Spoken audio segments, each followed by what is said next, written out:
Hello, welcome to the channel Why Stories. Enjoy watching. Someone knocked twice on the office door.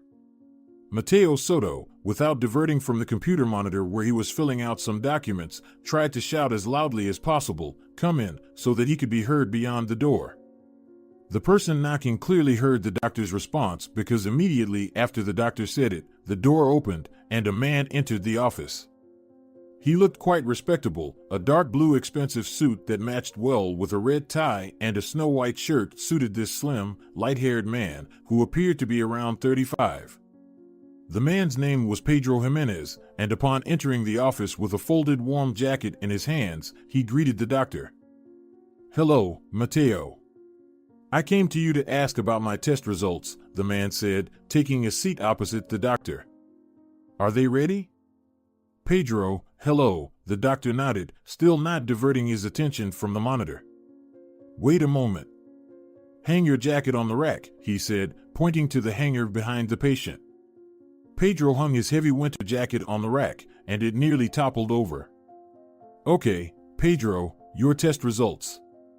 The doctor finished dealing with electronic documents, shifting all his attention to the desk to find the documents, but this time in paper form.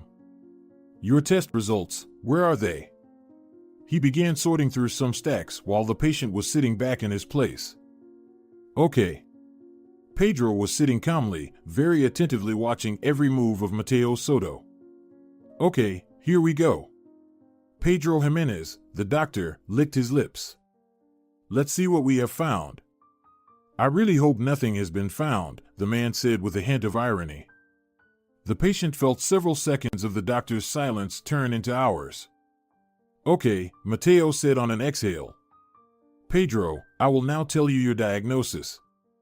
The doctor looked very busy, trying to quickly read numerous medical terms from the document to combine them into one result. He quickly scanned the paper, making Pedro worry extra in anxious anticipation. "Okay, Pedro, you came to us because you complained of pain in the liver. Is that correct?" "Well, most likely, it's the liver," the man replied, placing his left hand on the right side of his torso, under the ribs. "Right here, somewhere." "And what other symptoms did you have? What else have you complained about?" Pedro began recalling the symptoms that prompted him to seek help at this prestigious and expensive clinic. "Well, nausea, vomiting," he began listing.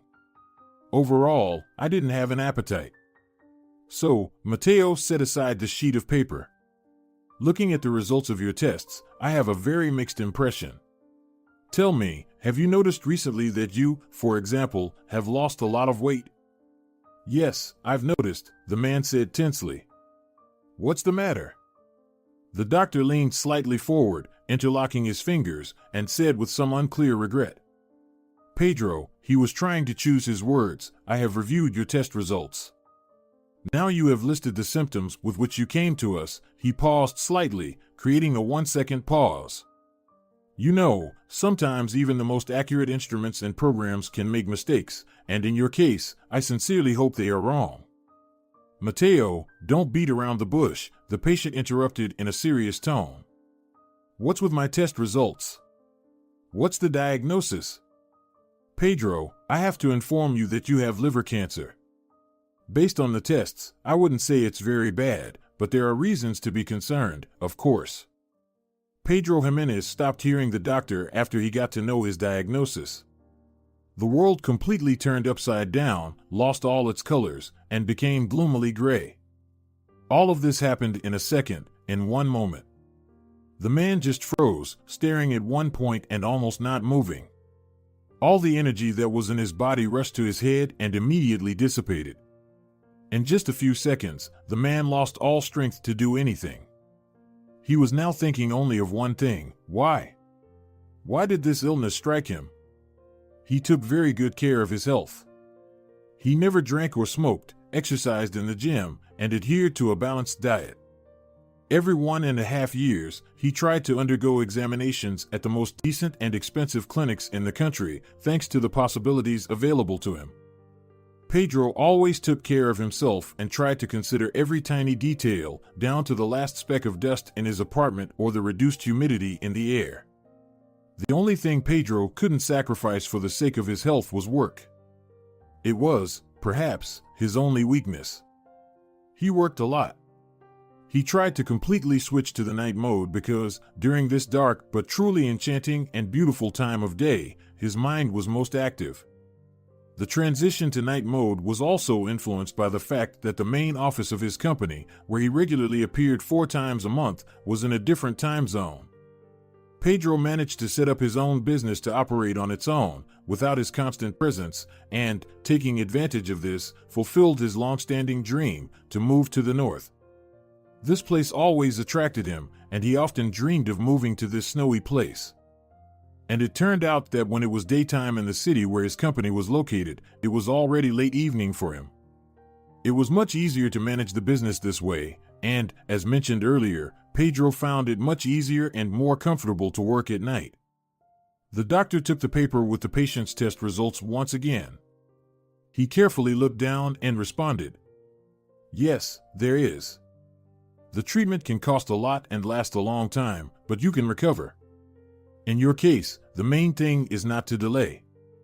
What could have caused the cancer? As if ignoring Mateo, Pedro muttered, "You know, Pedro, there can be many reasons: alcohol abuse, heredity." Alcohol abuse? At that moment, Pedro gave Mateo a very menacing look. Alcohol abuse? He repeated separately. "Well, you know, this reason is highlighted as one of the main one." "Are you out of your mind, Mateo?" The man began to shout. He couldn't contain his emotions. All the thoughts that had appeared in his head over the last minute, this extremely overloaded vessel, couldn't withstand it, and it burst. "I've never drunk in my life. I've always taken care of my health and followed a diet. I could never even think of starting to drink, and now you're saying that I have cancer because I'm an alcoholic? Are you out of your mind?" "Pedro, calm down, sit, please," the doctor said cautiously. "Your emotions are taking over common sense right now. Please calm down, and let's talk calmly." "I don't intend to talk to you." Pedro abruptly stood up from the chair, took his jacket from the hanger, and walked towards the door. Then, turning around, he addressed Mateo. "I think I understand. You gave me a false diagnosis to extort money from me for treatment. You thought you could catch a big fish. But you won't get anything." And slamming the door, he left the doctor's office. "Augusta, I don't know what to do," the man was almost crying. "Pedro, calm down," his wife Augusta replied, sitting next to him and soothingly stroking his back. "It's nothing serious. They just wanted to scam you for money at this clinic. Just go to another one. You don't have cancer, Pedro, they are just frauds." "Augusta, but what if I do?" He turned and looked at his wife. Before him, there was an exceptionally beautiful woman who was already over 30 but looked very good. Like her husband, she adhered to a diet of proper nutrition, regularly visited the gym, and always took care of herself. Partly, Augusta's status dictated these rules. She was the wife of a well-known and quite wealthy man, and appearing with him in public required her to be a real beauty. She had been invited for photo sessions for various magazines more than once, and almost always, her photos were on their covers. She, in accordance with her status, used expensive cosmetics and always chose prestigious branded clothing for herself, but at home, she could let herself wear regular clothes without makeup. "Pedro, calm down," she said, looking at her husband with beautiful brown eyes. "Honestly, I think they just wanted to get money from you. That's it. I completely agree with you in this regard. If you're so afraid, just go to another clinic and get checked there. Augusta, what if they confirm I have the cancer too? Anyway, I don't think you won't be able to overcome this. You have always been very determined and persistent. And even if you are ill, you will cope with this ailment, and I will help you with it." "Really?" Pedro looked at his wife with the same desperate look. "Of course, Pedro." Her beautiful, symmetrical, glamorous lips spread into a kind and sincere smile. Augusta was ready to support her husband in everything, as it seemed at that moment. They met when Pedro urgently decided to replace several employees in his company. His business was based on selling household appliances, and he had several large stores around the capital. As it turned out then, the money that the management and major shareholders of the company, including Pedro himself, decided to allocate to buy a place and open a new branch with a large area in a major shopping center somehow disappeared. There were lengthy disputes with the company's accounting department because the amount allocated was quite large, but along the way, where it was supposed to be divided into several parts and directed to the owners of the shopping center, the contractor who was doing the renovation in the new branch, and other needs, it turned out to be significantly reduced. The company faced a significant financial hole, and the management needed to find out who took the money. During the lengthy investigations, it was revealed that one of the deputy directors, who was knowingly appointed to the new retail point, had family ties with the chief accountant, and they simply divided the money. An emergency shareholder meeting was convened, and they decided that such things shouldn't have happened again. Urgent personnel changes were made in the company, and new employees were hired. In the head of the accounting department, there was a seemingly inconspicuous woman who calmly worked, was always polite with the company's management, and unquestionably carried out all assignments. Pedro decided that such employees should have been rewarded, so he awarded the girl a bonus. She really worked well, never complained about any bad conditions, and didn't steal a penny. As often happens in a work environment, they had an affair. Pedro began to show signs of attention to Augusta. She quickly got it and started reciprocating. After a year and a half of their relationship, the young couple got married.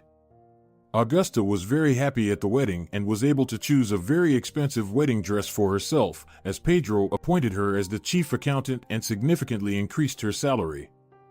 The couple had a truly luxurious wedding. All friends and close relatives were invited. At the exit from the civil registry, a long white limousine awaited the newlyweds, and the driver handed them a cage with white doves. Pedro and Augusta let the birds fly away, kissed once again, and headed to the restaurant hall rented by the groom to celebrate this solemn event. "All right, now I want to be alone." The husband averted his gaze from his wife and looked somewhere on the floor. "I think I'll go to my office." "Okay, dear," Augusta replied. "Take care." The man left the living room for his office. The office was quite minimalist, precisely as Pedro envisioned it during its setup. It was a relatively small room with panoramic windows overlooking the snow-covered city. Pedro sat by the window, with his back to it, and the desk at which he usually worked faced the entrance to the room. Pedro disliked it when someone stood or walked behind him while working. It stressed him out, prevented him from concentrating on work because he thought that someone standing behind him might peek at his work, steal something, or do something else. It was on a subconscious level. Of course, it wasn't worth it since he didn't invite unfamiliar and unverified people to his apartment, especially his office. But even in the depths of his soul, fears of competition still rang loudly. Pedro came to this conclusion. He tried his best to hide his work until he finally completed it, so that no one could peek and steal anything. On the plain gray table, there was nothing except a laptop and a half-empty organizer. On the sides, to the left and right of the workspace, there were a few shelves, which, like the organizer on the table, were only half filled with random books. At night, Pedro turned on the lighting in the office, which was controlled by a remote control placed right in the organizer. The lighting itself was orange-yellow and very soft, so that the man could relax to the fullest and concentrate on work. Sitting in a comfortable ergonomic chair of a dark gray color, Pedro leaned back and started looking at the ceiling. He didn't want anything at all. Usually, if he skipped breakfast in the morning, he would crave a snack a couple of hours later, but today was an exception.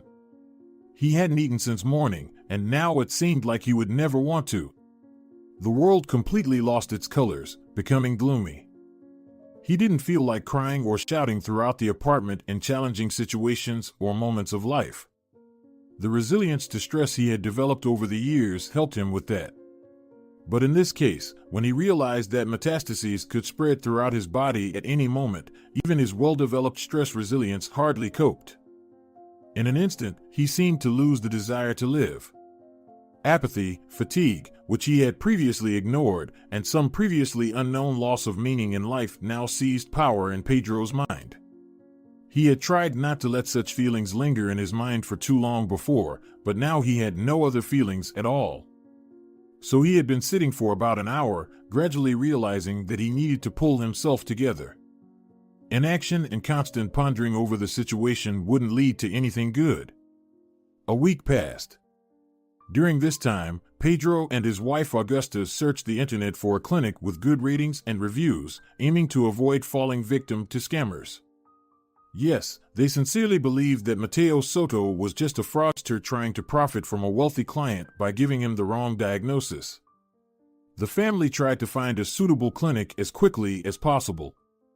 They looked at private and expensive ones to avoid encountering this fraud again. Eventually, Pedro found one, but the clinic was not located in the city. It was in another part of the country, and they had to take a flight to get there. The private hospital, specializing in the diagnosis of oncological diseases, seemed suitable in terms of clients' ratings. However, the cost of the examination alone was quite significant for the family. Maybe we should look for another one? Augusta suggested it when Pedro showed her the chosen option online. It's too expensive and far, don't you think? I think it would be better to find something closer. Augusta, he looked at her with an unclear and somewhat indignant expression. We didn't find a single decent clinic here. One has reviews saying that the staff behaves inappropriately with patients, another overcharges unreasonably, and the third has no normal reviews at all. Here, on the other hand, is a clinic specializing in the detection and treatment of cancer. Yes, the prices are high, but I value my life much more. And if it's true, if they diagnose cancer, these expenses will be very justified. Dear, Augusta romantically embraced her husband. If you think it's right, go ahead and spend huge amounts on your health. I'm not forcing you not to do it, and I'm not discouraging you. If you think it's right, go there, it's for your health. She kissed him on the cheek. But only if it doesn't affect our way of life. Do you understand it? In what sense? In this sense, Pedro. I don't want to rummage through dumpsters and search for food. Spend any amount of money, just as long as we continue to live the way we did. All right, I understand. The man extricated himself from his wife's embrace. I'll still call this clinic and consult with them. He returned to his office. After copying the contact number of the private clinic from the website, he pasted it into the input field and pressed the green call button. He heard pleasant, soothing music playing for a short while. The reception didn't keep him waiting long. Hello, welcome. My name is Toya. How can I help you? The girl introduced herself. Hello, the man replied anxiously. My name is Pedro, and I would like to check for cancer. I've already been diagnosed with liver cancer in one clinic, but I believe that Pedro almost said something that wasn't customary to mention in such conversations. That they just made a mistake with the diagnosis. Trust in their medicine is undermined, so I would like to be examined specifically at your clinic. Okay, Pedro, I understand you. Look, the cancer checkup at our clinic will be a relatively quick process compared to others. We'll tailor the treatment to you, of course, on an individual basis. You can discuss this in more detail with our treating physician, Roberto Fernandez. He will provide specific advice on your situation. Thank you, Toya. Please tell me how much the treatment will cost at your clinic. Well, Pedro, the cost of treatment will depend on the stage of your disease, the methods of treatment, and other factors. But I'll warn you right away, it will be an amount exceeding $3 million. This is the minimum cost for the mildest treatment methods of the safest variety. Okay, Toya, I got you. When can I schedule a visit? When is convenient for you? I can schedule a consultation with the doctor for you. The soonest available time. I can be there at any moment. Pedro was indeed ready to fly there right now. The soonest available time, the girl said, and Pedro heard the sound of pages turning in a notebook. The day after tomorrow at 2 p.m. Will that suit you? Yes, perfectly, the man rejoiced. He had already started to anticipate that he would have to wait a long time to visit this clinic, but as it turned out, he shouldn't have even worried. Okay, then I'll schedule you in. When you arrive, I'll personally meet you, and we'll talk about your situation. Wonderful, Toya. Pedro exclaimed, overwhelmed with joy for the chance to save his life. Thank you so much. Thank you. Goodbye, all the best, the girl said with a relaxing tone, and the potential client of this clinic hung up the phone. He put the phone on the table. He sincerely rejoiced that the day after tomorrow he would actively start treating his recently identified ailment. There was no longer that pronounced apathy and fatigue. On the contrary, the realization that his health, and most importantly, his life, would be in reliable hands gave him additional energy, joy, and ordinary human happiness. Augusta. He practically ran out of the office and headed towards the kitchen. I called that clinic. I'm flying there the day after tomorrow for a consultation with the doctor. Wow! His wife exclaimed in response. Congratulations, Pedro, she hugged him again. How much will the treatment cost? They said the cost is individual each time, depending on the specific case, but they mentioned that the minimum I can expect is $3 million. That's the absolute minimum. In my case, as I understand it, it will be more. From what she heard, Augusta was literally shocked. $3 million? She asked again. This is robbery, Pedro. Augusta, this is first and foremost about my life and health. If something threatens me, I'm willing to spend any amount to protect myself. I won't save on this. But $3 million, dear. Why does this amount bother you so much? The husband was offended. Pedro, where will we get these $3 million? By the way, it's not just $3 million, but many times more, because, as you said yourself, in your case, it will be more expensive. I wouldn't want to take money from those savings we set aside for buying a seaside cottage. Pedro became even more confused. Are you serious right now? He asked. Yes, Pedro, I am serious, Augusta exclaimed somewhat anxiously. More than half of that money is mine, from my salary, and I wouldn't want to take it out to then spend another 10 years saving up the necessary amount. All right, the husband clapped his hands. Then I'll sell my share in the company. What did you say?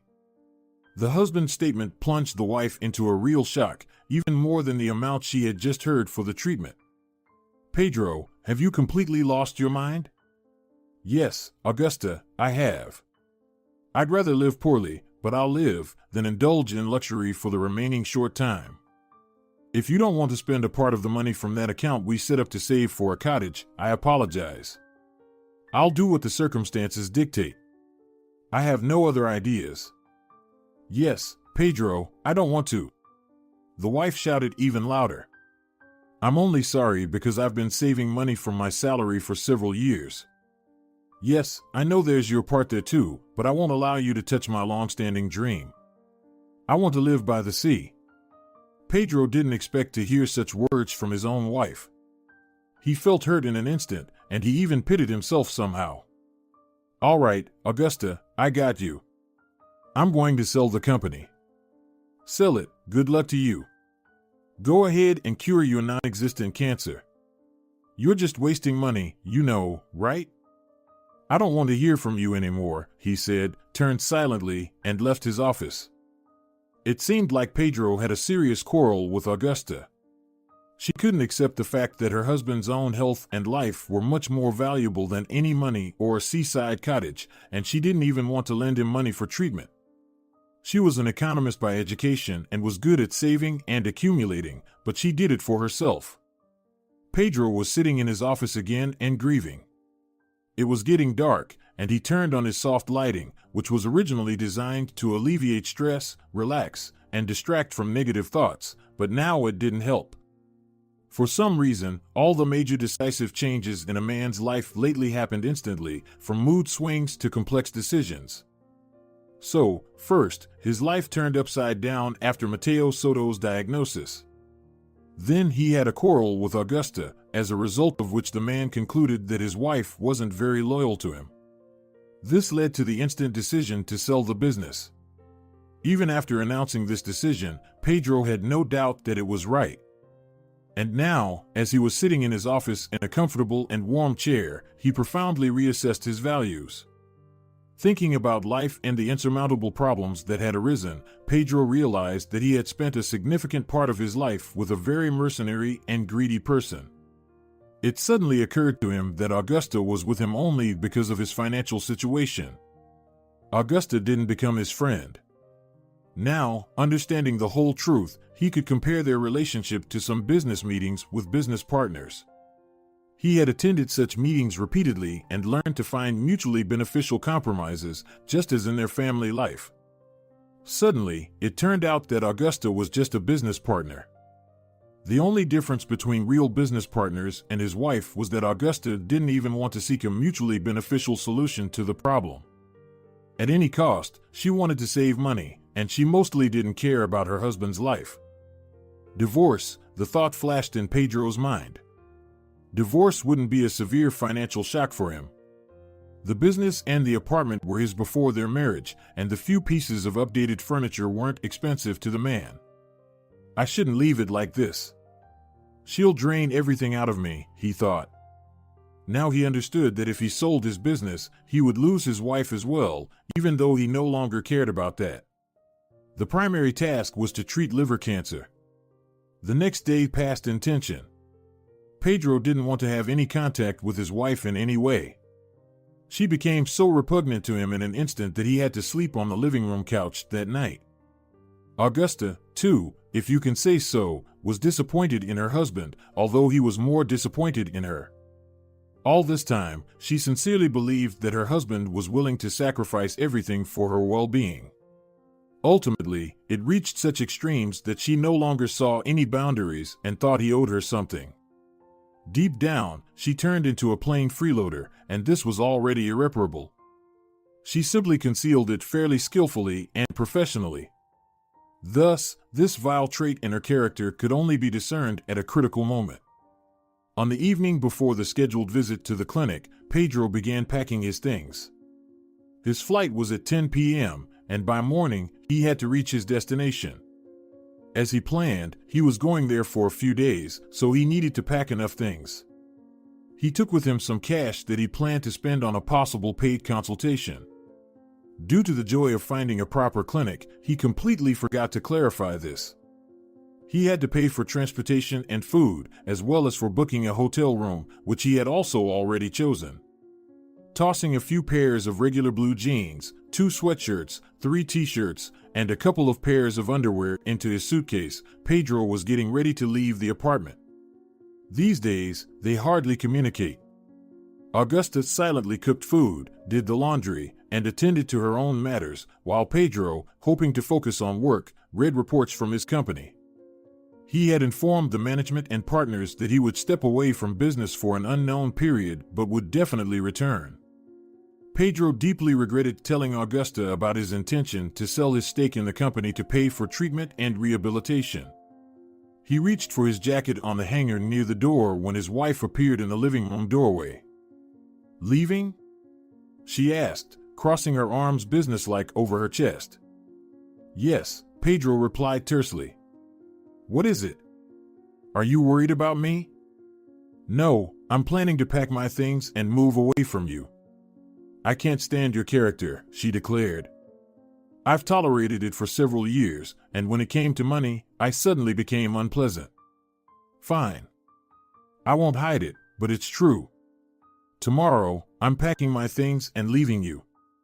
I know the law well, and I understand that I won't be able to get anything from you through legal action. You know, I think I've needed this for a long time." "What have you needed?" Pedro asked with a sarcastic smirk. "To live off your husband, fill your pockets with money, and set off on a carefree journey? Good luck, I won't stand in your way." That sounds so cheeky from your perspective, Augusta replied, squinting her eyes. From my point of view, I'm finally becoming independent. I'm so tired of being your personal housewife, Pedro. A housewife? Pedro asked in surprise. Are you serious? Yes, I'm completely serious, Pedro. I'm doing nothing, not evolving. It burdens me, and I don't want to live like this anymore. In what sense are you doing nothing? Explain that to me, please, Pedro protested. I didn't fire you. You're still working for my company, just remotely. Did you ask me about it when I moved in with you? If something didn't suit you, you wouldn't have moved. Why did you agree to move here, to the north, then? Oh, forget it. Let's skip these pointless arguments that lead to nothing, Augusta replied, pressing her hand to her forehead. You've cornered yourself, and now you're avoiding the conversation, Pedro noted, putting on his jacket. Fine, I won't hold you back. Pack your things and leave. Don't bother claiming the apartment or the business. I know. I already said that. I don't need them. Besides, you're planning to sell the company anyway, Augusta replied. Maybe I'm not, Pedro responded. Maybe I said that in the heat of the moment. No, Pedro. I already know that your own life is more valuable to you than that of any company or even your own wife. Tell me, dear, Pedro raised his voice noticeably, what have you done to make yourself more important to me than my own life?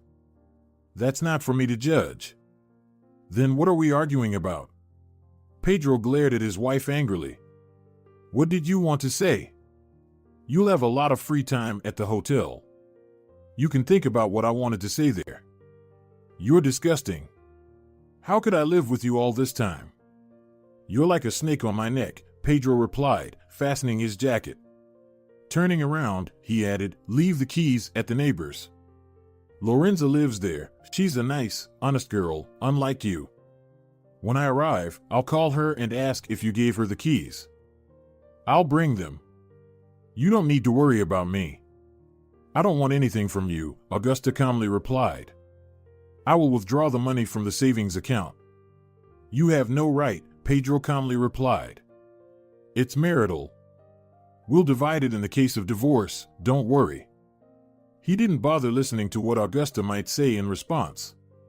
He silently left the apartment, slamming the door. Pedro fell asleep on the plane. He woke up instinctively when all the passengers started getting up from their seats. The flight attendant didn't even have to wake him.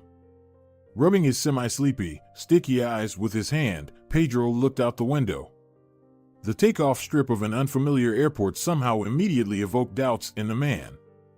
He assumed that, like most ordinary people during a time zone change, he would experience a headache and other emotional factors, but fears and anxiety were not part of his plans.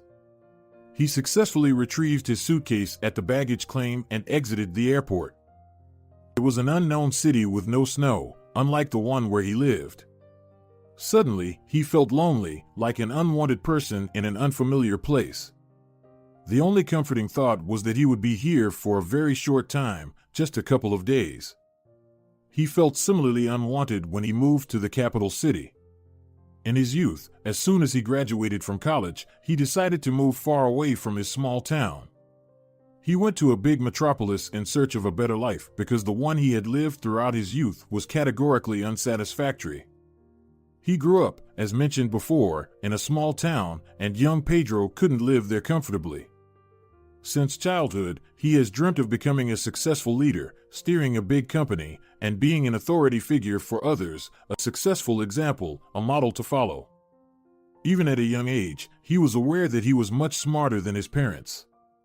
Until the age of 4, he grew up in a complete family that was far from dysfunctional. Despite the widespread turmoil in the country, Pedro's family somehow managed to navigate through life's hardships, avoiding the grinding difficulties that could have crushed Pedro's family. His father, Emilio Gimenez, worked as a security guard at a daycare center. He neither drank nor smoked, and he was a very fair and honest man. Pedro's mother, Nora Gimenez, worked as the head of the cafeteria in the local hospital. To ensure a decent life for her family, she was willing to go to any lengths, utilizing her position to ensure her child lacked nothing. While other children in the neighborhood played with old, dull wooden toys, little Pedro was content with modern imported toys. Similarly, while other kids wore hand-me-downs, as Nora called them, Pedro dressed quite well. When Pedro was 4 years old, his grandmother, Pedro's mother, passed away, and Emilio, his father, started drinking. This unexpected loss devastated him. He began drinking, leading to discord and conflicts in the family. 2 years later, he disappeared without a trace. Nora, nursing resentment for her husband, whose drinking she tolerated for 2 years, didn't bother looking for him. Law enforcement agencies handled the matter, but they couldn't locate him. Nora seemed completely indifferent to her alcoholic husband. Despite his family's financial struggles, Pedro never boasted or flaunted it.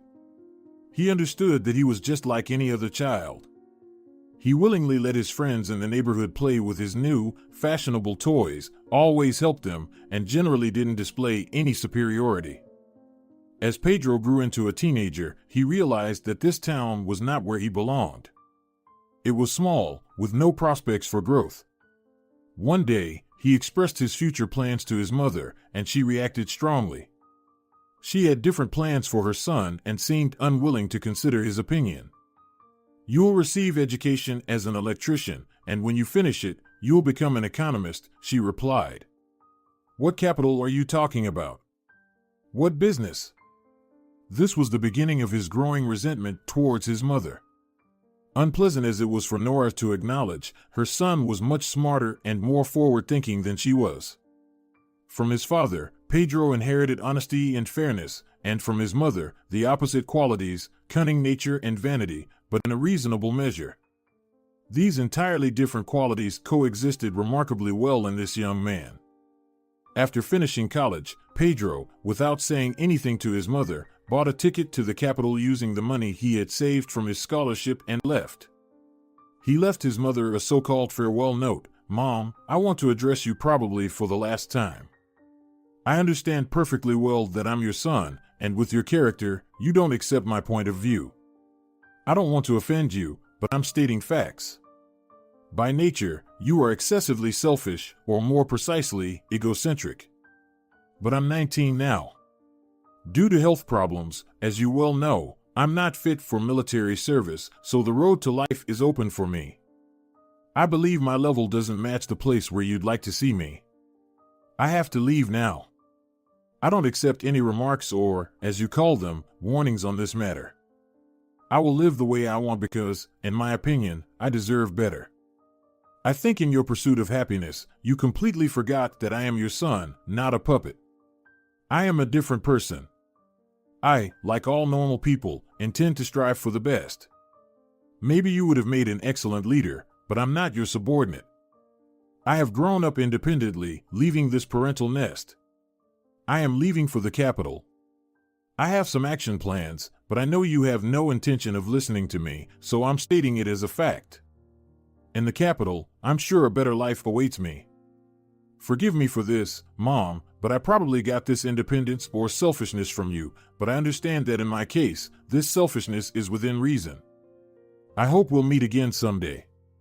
You'll see me on TV or read an article about me. I will definitely come back, Mom. See you." Pedro left during the day, and Nora returned from work only in the evening. After reading the letter, she almost had a heart attack. Although she genuinely tried to control her son harshly out of fear that he would grow into a criminal, those fears had a basis back then. She couldn't even grasp that her son understood this himself. Pedro had no intention of becoming a bandit or a drug addict. No, he knew his worth.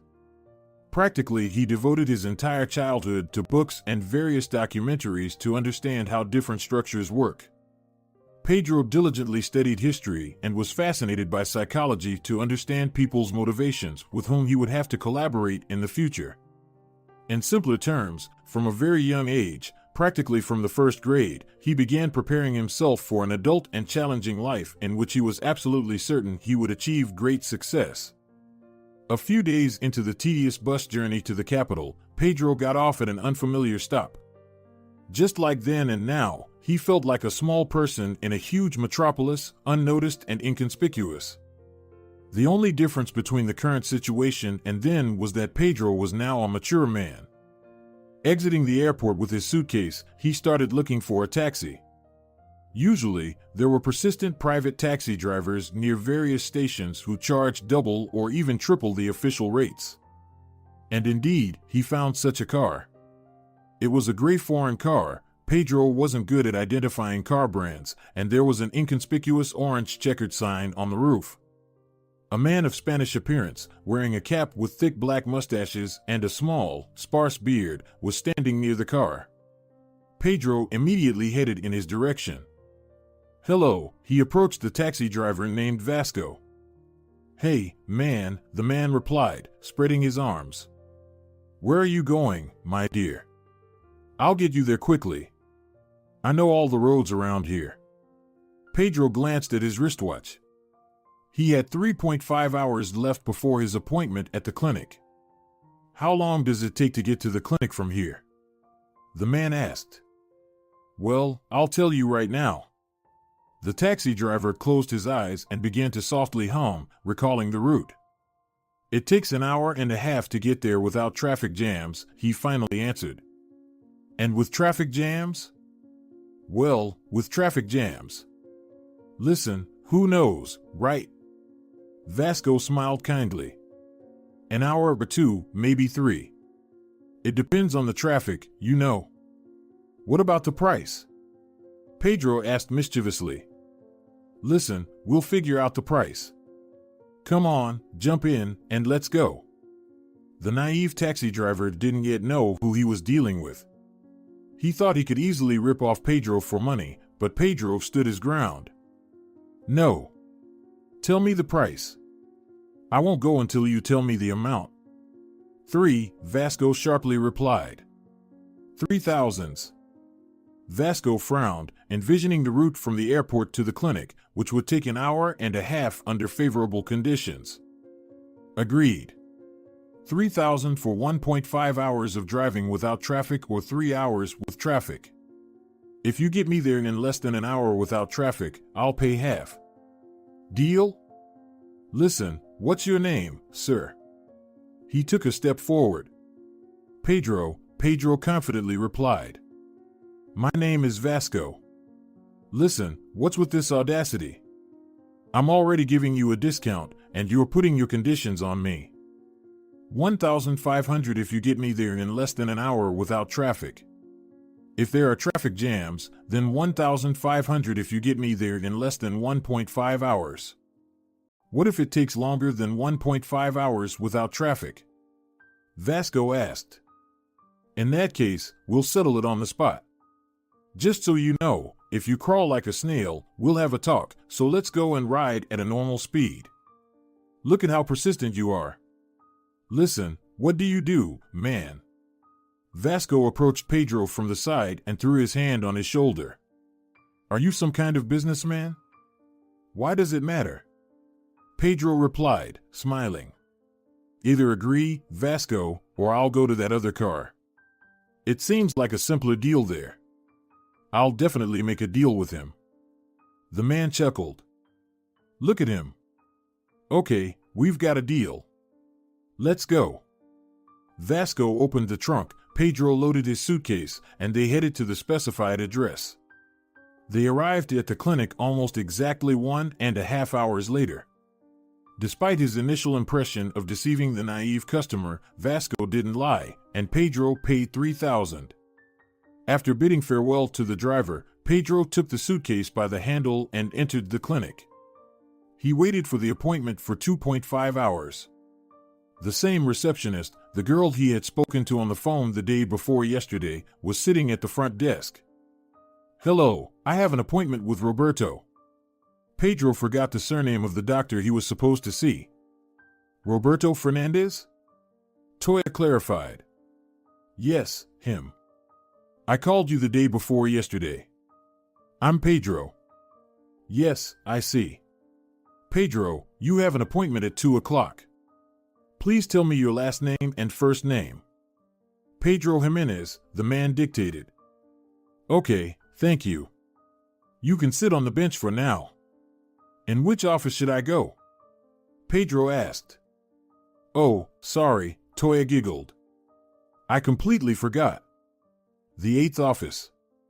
Thank you very much, Pedro replied, and he walked down the corridor, searching for the 8th office.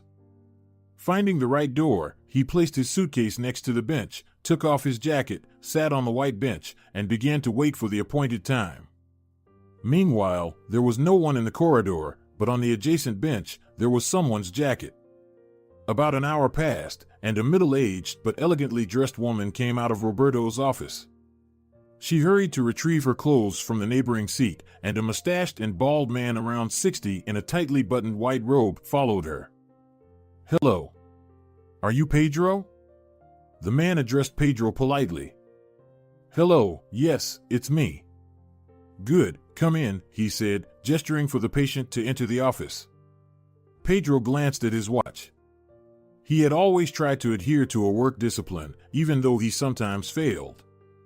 The time on the clock showed 12:34 p.m. But it's not yet, he tried to object. Come in, Roberto interrupted Pedro, and he complied. The office looked very hospital-like, light gray walls, and all the decor, including furniture, was in a similar color scheme. Tell me about your issue, Pedro, Roberto addressed him, listening attentively to his patient. I've already had tests done, but in a different clinic, Pedro began. I'm not local, I live in the north. And they told me I had liver cancer. I was troubled by side pains, right in the liver area, loss of appetite, nausea, and overall weight loss. Are any of these bothering you now? Roberto asked, as if following a script. I can't say so, Pedro replied thoughtfully. I have a headache, but I don't think it's particularly related to this. It might be related, the doctor said confidently. How about your appetite? Any issues with it? Yes, maybe, Pedro said, still unsure. Lately, I haven't been eating much. What kind of lifestyle were you leading? Roberto asked. Well, before these symptoms, I tried to lead a healthy lifestyle. I was into sports, ate well, didn't smoke, and didn't drink. Okay, the doctor said, looking at his computer monitor. You'll need to undergo an examination and take tests. You can do it right now. We'll organize the results very quickly in about an hour. That's wonderful, Pedro said sincerely. Tell me, how much will it cost? The tests and the evaluation will cost a total of $30,000 each. You'll need to give a blood sample. Okay, I agree. On the same day, Pedro took all the necessary tests prescribed by Roberto Fernandez. Immediately after the examination, they went together to the laboratory located in the same clinic. Blood was drawn from a vein, and within an hour, as the specialist promised, the results were ready. We have the most modern equipment for identifying disruptions in the overall body system and, in particular, detecting cancer cells, he explained when Pedro found himself in his office again. That's great, but what about my test results? The patient asked anxiously. I won't hide anything from you. I'll tell you as it is, Roberto said calmly and confidently. It has been confirmed that you have cancer. It's worth noting that it's developing quite rapidly. When did you take the previous tests at the other clinic? About a week or a week and a half ago, Pedro replied, bewildered. Yes, the doctor confirmed. It's indeed progressing very fast. We can try to treat you, but the chances are low, although, again, it depends on the treatment methods. But in your case, the methods will be, of course, the most advanced and complex, increasing the chances of survival. Why did all my symptoms disappear? Pedro asked like a robot, staring into space. It happens.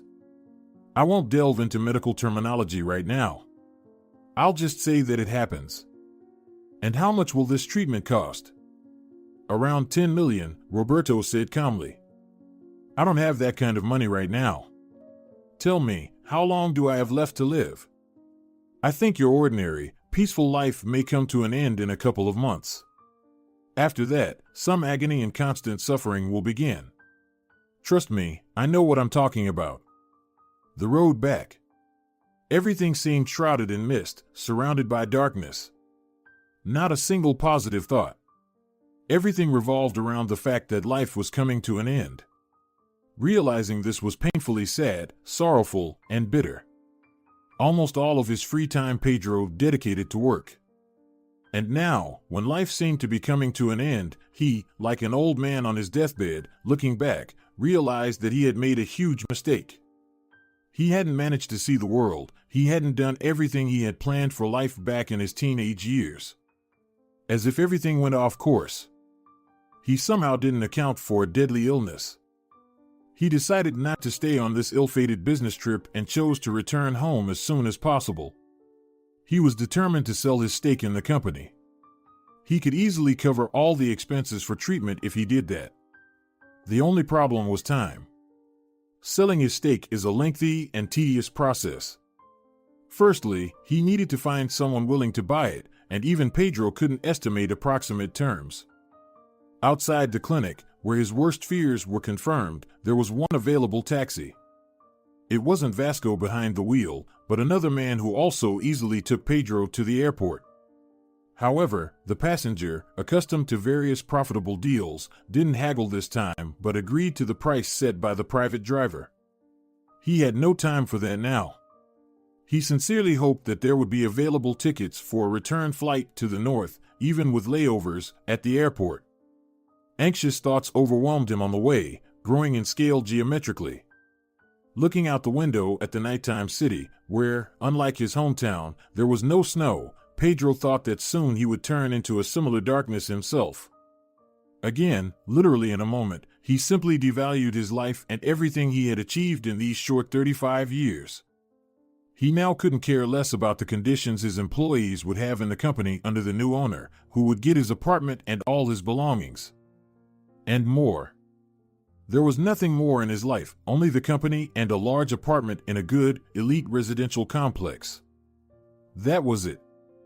His wife turned out to be a greedy person who sacrificed her sick husband for personal prosperity. They had no children. Augusta never wanted to have children, justifying it by saying there simply wouldn't be time for them. Pedro settled with the driver, picked up his suitcase, and walked back into the airport waiting area. Approaching the counter, he asked, "When is the next flight to the north?" "Today." How lucky, the man thought. "One ticket, please." He paid the cashier, received his ticket, and, looking at the departure board, realized he had to wait here for quite some time, 2 hours. He calmly sat on a bench and continued to contemplate how meaningless life was. "Darling, we'll buy a ticket now and fly," a woman passing by Pedro with her 7-year-old daughter cheerfully said. "Really?" the little girl asked with sincere astonishment. "Yes, Wanda, we'll fly." Pedro opened his eyes and looked at this family. How lucky this woman was. She had a beautiful daughter who, by the way, looked like her. She was healthy, everything was fine with her, and she was raising this beautiful daughter. The girl was lucky too, she had a mom, and for now, there were no problems. The inner voice engaged in a dialogue with Pedro's mind. "Stop, what? Mom? The little girl has a mom. She has a mom." At this moment, the man's reasoning began to converse with the inner voice, "Mom. So, wait, I have one too." He quickly jumped off the bench and, bypassing the young family, rushed to the counter. "Excuse me, cancel it." He began shouting at the cashier. "What?" The young cashier didn't understand initially. "What do you mean?" "Cancel my ticket, please change it. I need to go to another city. There's another flight, but it's departing in 40 minutes. Okay, I need one ticket there." The procedure for changing the ticket didn't take long, and the inspired man, grabbing his suitcase, quickly headed to the boarding gate. He made it. He took the seat indicated on the ticket and breathed a sigh of relief. "Mama, I have a mom," he continued talking to himself in his head. "I'll see my mom." "How long?" How much time has passed? 10? No, more. 16. What a nightmare. I haven't seen my mom for 16 years. Well, now I'll see her. The plane took off and flew to his hometown. The flight lasted 5 hours. During this time, Pedro managed to sleep on the plane and, surprisingly, get some rest. In the last 24 hours, he had left the airport for the second time, but this time he didn't feel like an insignificant person in a big, unknown city. He knew exactly why he had come here. Besides, the city was familiar to him. It was the place where he spent an integral part of his youth. Pedro still remembered the address where he and his mother lived. But they lived not in the city itself, but in a small settlement nearby. Taking the first available taxi, he stated the address, initially surprising the driver, and they headed to the small town. It was already dawn, and the beautiful rising sun illuminated the fields or forest belts with its bright orange dawn color. There was snow here, but not as much as in the north. It only partially covered the ground. The journey to Pedro's homeland took a little, only about 40 minutes. He settled the bill with the taxi driver again, picked up his suitcase, and stood in front of his family home. It was by no means a multi-story building. It was a medium-sized yard that combined several private houses. This was the place where he grew up. The place where he spent the first part of his life, which was about to end so soon. He remembered everything when he saw his family home. He remembered playing in the common yard with friends from these neighboring houses and how they ran to each other's houses and sometimes stayed overnight.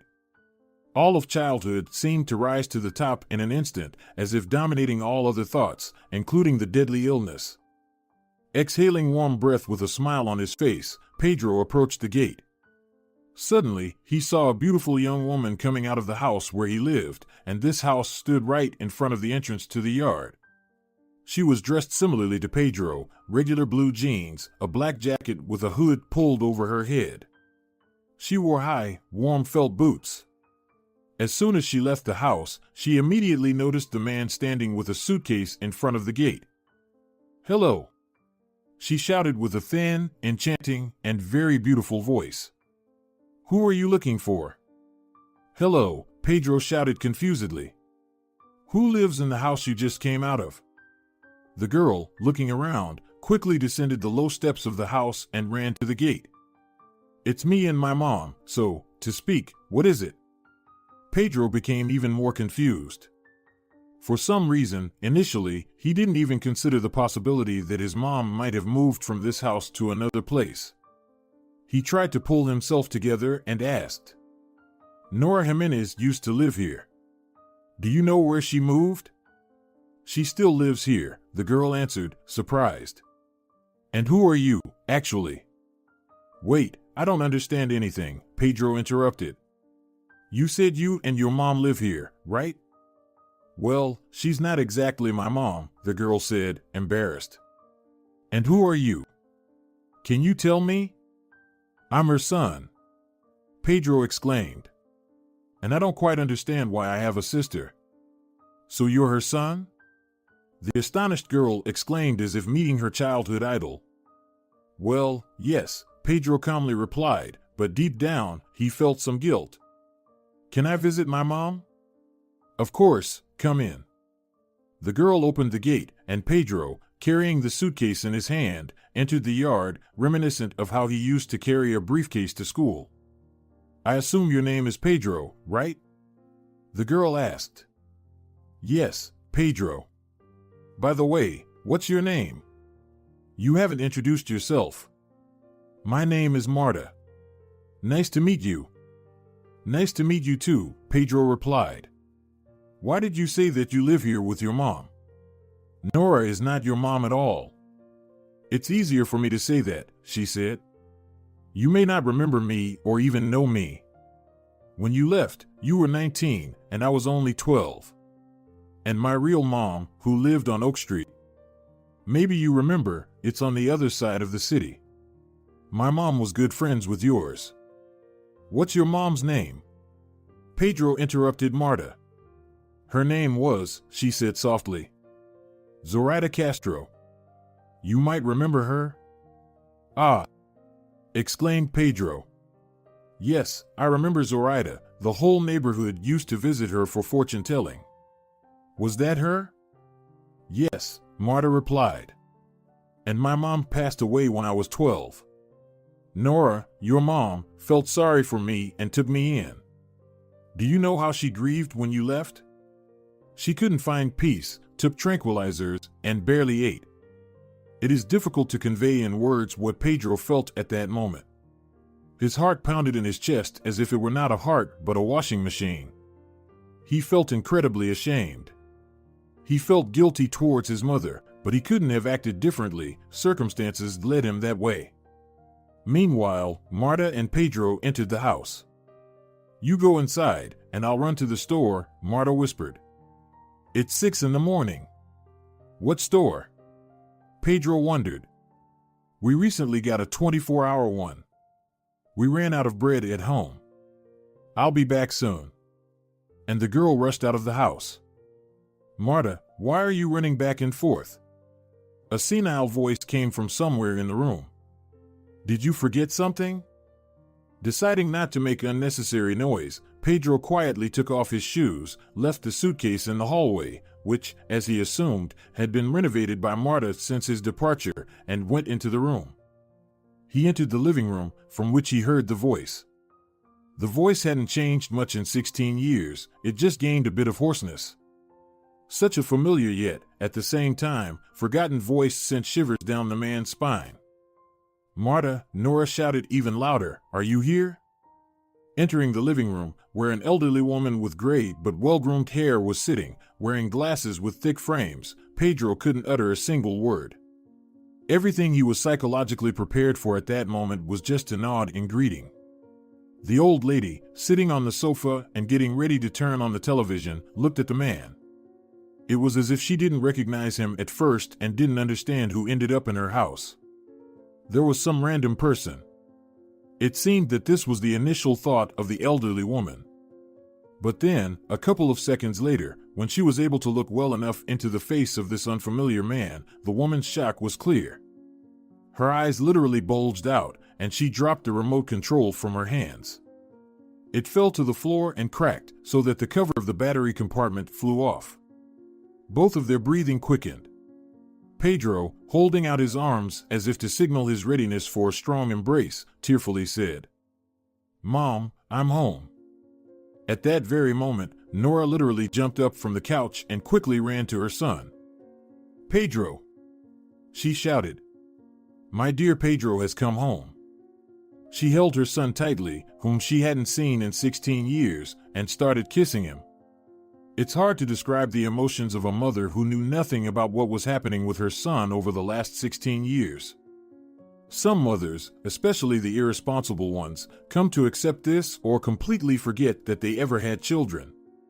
On the other hand, those who truly love their children are willing to give everything they have just to make sure their child is doing well. But it's even harder to describe the emotions of a mother who didn't know what her son had been doing, or indeed if he had been alive at all, over the last 16 years, and who, after such a colossal length of time apart from her child, met him for the first time.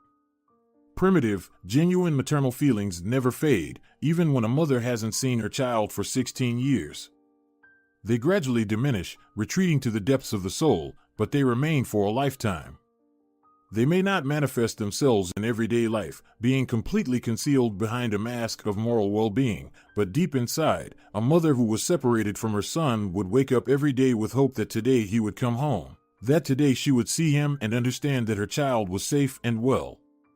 This was exactly the case with Nora, the mother of Pedro Gimenez. She never forgot her son.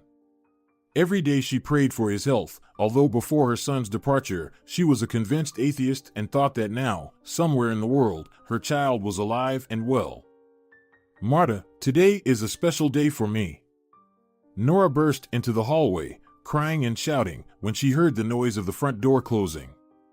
Go to the store again and buy a cake. We will celebrate. Pedro has come back. Nora, I know he's come. I was the one who met him, the girl said with a smile on her face. I immediately understood what I needed to buy, besides bread. They went to the kitchen, where Pedro was already sitting, awkwardly looking around the room. It's as if everything has changed, and yet nothing has changed, he thought, surveying the kitchen. Pedro, how are you? Tell me, son. I haven't seen you in so many years. Joyful Nora literally shared her positive energy with her son, who, deep down, felt incredibly ashamed. But these feelings faded away under the pressure of his mother's good mood. Mom, everything is fine, Pedro nodded calmly, not yet ready to start with the bad. I have my own business in the capital, a very decent one, actually. I have a large network of retail stores, and I live in the north. It's easier for me there. See, Pedro always wanted to go to the city. Nora waved her index finger, addressing Marta. He always wanted to go north. I remember that for sure. Yes, he wanted and left, Marta confirmed, slicing the cake. Yes, Pedro is a good guy, just great. The elderly woman couldn't be happier about her son. So, Pedro, I'm already an old woman. Tell me, do I have any grandchildren? How's your personal life going? And here the problems begin, Pedro answered with a shameful smirk, lowering his head. What's the matter? I'm getting divorced now. Nora gasped theatrically. How so, Pedro? Why are you getting divorced? And who is this girl? My wife, still my wife, is named Augusta. I met her through business. I hired her as my accountant. You know, Mom, at first, she was a good girl, honest, and faithful. Well, only at first. Then she moved to the north with me. I already had my own apartment. And just a week ago, she showed her snake nature. She was with me only for the money. She had no genuine feelings for me. Perhaps she's not like that in reality, but that's how she showed herself. And what now? Will you have a divorce? Nora, the elderly mother, fussed. Yes. When I get home, I'll file for divorce. Son, she'll probably sue for half of your apartment and the company. No, Mom, she won't. Pedro said confidently. I earned all of this when I was alone. The apartment and the company will remain mine. Marta served the cake on the table, and by this time, the pot had just boiled. They chatted about many things. There was a lot to talk about in 16 years. They discussed almost Pedro's entire life, but, without revealing the fact of the cancer, also discussed Nora's life, how she suffered in the early years when her son left the parental home and didn't get in touch in any way. She shared her worries and shed a few tears. She also talked about how she practically adopted Marta after the death of her mother, Zoraida Castro. She said everything she could. Marta also shared her fate, which she described as not easy, but bearable. After discussing all the pressing topics and answering all the questions that had accumulated over 16 years of separation, which took about 4 hours, it was time to tell Pedro's main tragedy. Mom, you know, I came here for a reason, Pedro said, taking a sip from his third or fourth cup of coffee. He lost count of how many he had. I have a big problem, and I just couldn't help but come. He hesitated for a moment, choosing his words, while Marta and Nora froze in anticipation. What is it? The elderly woman exclaimed, clutching her heart. What happened, son? What is troubling you? Easy, Nora, Marta calmly said, but her attention was entirely focused on Pedro. Let him speak. She looked at him very intently, but the man himself didn't see that. Mom, he said, wiping his eyes, I have liver cancer. Nora now clutched her heart much tighter. What? What did you say, Pedro? Please repeat. With each word, her speech became softer and softer, and she took off her glasses. I have liver cancer. It's progressing very rapidly. Actually, I came to say goodbye. The treatment will cost $10 million. I can get that money quickly only by selling my share of the company, but I won't sell it quickly. I won't take a loan on principal. Over the past 2 days, I've thought about a lot, come to many conclusions, and reassessed a lot. I've already accepted my fate. Mom, and I just came to say goodbye." After the warm reception of the prodigal son and the solemn coffee drinking ceremony for his return, many tears were shed. Nora literally began to have a hysterical fit, which would be very, very difficult to stop. Pedro himself felt nothing anymore after announcing such terrible news because, in the 2 days preceding this day, he had genuinely reconsidered a lot, ultimately coming to the conclusion that this was his destiny. Nora cried seemingly endlessly. All her hopes that her son had returned and that her child was safe and sound were shattered in an instant. She couldn't believe this news. She couldn't trust her ears. "Pedro, can I talk to you for a couple of minutes?" Marta asked when Nora had calmed down somewhat and was just sitting silently. "We need to talk." Pedro, not expecting such an offer, was very interested in talking to the girl. He didn't know what she might say to him, and it piqued his genuine interest. But even more intriguing was the fact that she wanted to talk about it with him alone, without Nora. They went outside. After the ordinary home atmosphere, the white sky from which snow was falling seemed like a lamp shining directly into their eyes. For a couple of seconds, it blinded both Marta and Pedro. "Pedro," the girl began when she closed the door, "I should explain something to you." "Tell me as it is." "I'll understand everything," Pedro calmly replied. "You're urban, and for you, explaining such things is 1,000 or even 10,000 times harder than for locals, or at least those who live in a village." "Well, just tell me," Pedro insisted. "My mother was a fortune teller, a witch, a sorceress, call it whatever you want," Marta began. "She had the gift of healing, you know? So, the whole village used to come to her. Mostly, they were just alcoholics whose livers were out of order, and she healed them with her gift." "And what are you trying to tell me with this?" Pedro's reaction indicated that, as Marta initially said, he was quite skeptical about this information. "The gift of healing is passed down through the family line," the girl tried to convince the man. "I can try to heal you." "Are you making fun of me?" Pedro asked, making a strange facial expression. "I've already accepted my fate, and you still want to tell me that you can cure me of liver cancer, which is developing very rapidly. Specialists demand $10 million for this treatment, and you want to do it with some fortune telling." "Pedro," Marta said, looking at her interlocutor with a pleading look, "you can at least try.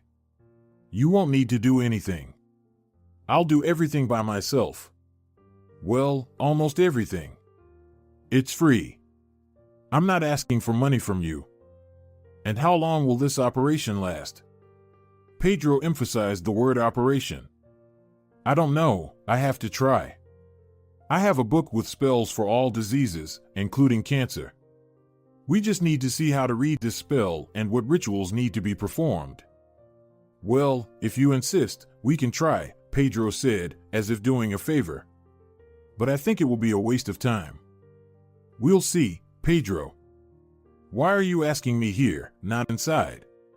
the man asked when Marta was already about to enter the house. "For the spell to work, the person who needs healing must give personal consent without outsiders' ears.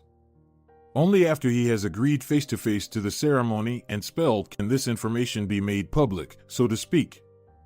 They entered the house, and Marta first ran into her room, which 16 years ago used to be Pedro's room. She found the book, in which many spells were recorded by her grandmother, Antonia Gill, and found a spell for cancer. The spell, if one could say it that way, was universal and suitable for all stages and types of cancer. The ritual took place that same night. Marta informed Nora that she intended to cure her son of this dreadful ailment. Nora couldn't sleep. She spent the whole night in bed, waiting for Marta to come out and say that everything was successfully completed. Marta conducted the ritual in her room. There were many nuances, and sometimes Pedro himself had to read incomprehensible incantations in an unfamiliar language. Throughout this strange, previously unknown procedure, he was sitting in complete bewilderment, but he maintained a fairly skeptical attitude. A few hours later, the door from Marta's room opened, and she entered Nora's room to check if she was asleep. Nora wasn't, so Marta could immediately report that everything went well and that it should have bore fruit. 2 days later, Pedro flew by plane to the same clinic where he was asked for $10 million for treatment. He decided to check if the spell worked and still approached it quite skeptically. Marta insisted that he be re-examined. He paid this private hospital another $30,000 for quick and accurate results. Roberto, after reviewing them, was astonished. "How is this possible?" he said, covering his mouth with his hand. "Just a few days ago, you were diagnosed with a liver tumor, and now it's clear as if it evaporated. Could our equipment be inaccurate? It can't be." Pedro himself had become so accustomed to such swift changes in his surroundings that he wasn't even surprised that some words in an unfamiliar language, spoken by a hereditary sorceress, could miraculously remove an almost incurable ailment from his body. In short, he returned to his mother with good news, and they once again celebrated with a cup of coffee and apple pie. Nora was very happy that her son had recovered. A year passed. During this year, Pedro experienced rapid and abrupt changes. He divorced his wife, and the savings account, which she was reluctant to spend on her husband's treatment, was split in half. The apartment and the company remained, of course, with Pedro. Pedro started communicating a lot with Marta. They exchanged messages, and eventually, they began a long-distance relationship. Soon, the girl moved in with him, and later, after saving some money, the man bought an apartment for his mother in the north, in the same area where Pedro lived with Marta. After living together for 6 months in previously unfamiliar harmony and love, one morning, Marta, over a cup of morning coffee, said, "Pedro, I don't even know how to tell you this." A shy smile appeared on her face. "What's wrong?" Pedro suddenly felt nervous. "Pedro, there's something. Your mom will be over the moon with happiness. In short, I bought a pregnancy test yesterday. We're going to have a baby." Pedro caught his breath. He hugged Marta tightly and closed his eyes, which were suddenly filled with tears. "Pedro, are you happy?" The girl pretended to frown. Pedro smiled and kissed Marta. "My love, I'm not just happy. I'm tremendously happy." If you're enjoying it as well, leave a like and subscribe.